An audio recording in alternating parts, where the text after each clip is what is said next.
So this is our hip flexion isometric loading. Now, unlike many of the other drills that are on my feet, this isn't a direct move to improve your mobility.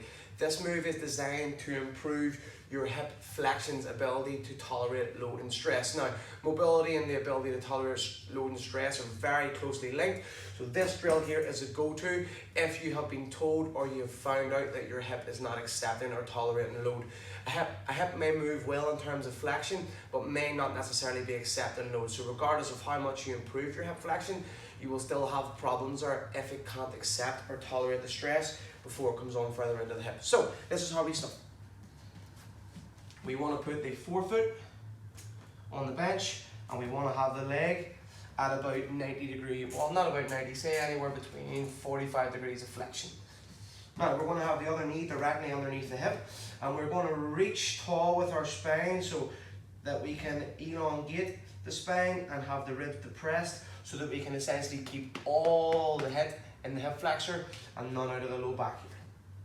So we're going to push and reach tall. We're going to do a little bit of tilting out of our pelvis. From there, we're going to push the foot through the bench until it slowly starts to lift my body about 2 inches off the floor. My left knee now is fully off the floor, and all I'm doing here is creating tension.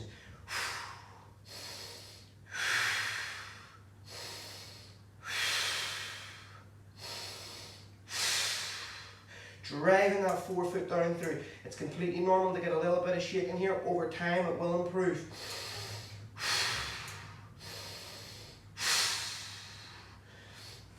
We're looking to hold that for anywhere up to 45 seconds. Before we decide to improve or progress, we want to be able to hold that at about no more than say a 4 or 5 out of 10 for 45 seconds. That will be your gauge that things are improving. When we're breathing throughout that, for anyone that has watched, if you haven't watched the recovery breathing on my feet, I would recommend watching it.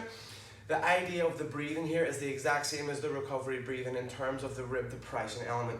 So as I'm in that position, as I inhale, I tension those ribs down further. Now as I breathe into the chest, I'm going to try and keep the ribs down. They'll elevate a little bit, and then I'll tension down further and further and further. The whole idea to keep the head on the hip flexor and not on the actual spine itself. With regards adding adduction or abduction, okay, all we would literally need to do here, if you're a therapist yourself, you could come in and physically push the client's knee in the way for abduction, push out the way for adduction, and of course you wouldn't actually let the knee move. As they're tensioning, you'll be pushing here and resisting, or here and resisting.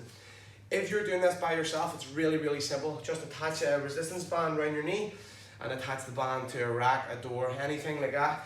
Just so that when we're in this hip flexor position, that we can literally add in adduction or abduction. So that is our hip flexion isometric. Drop me a message in the thread if you need any help. Thank you.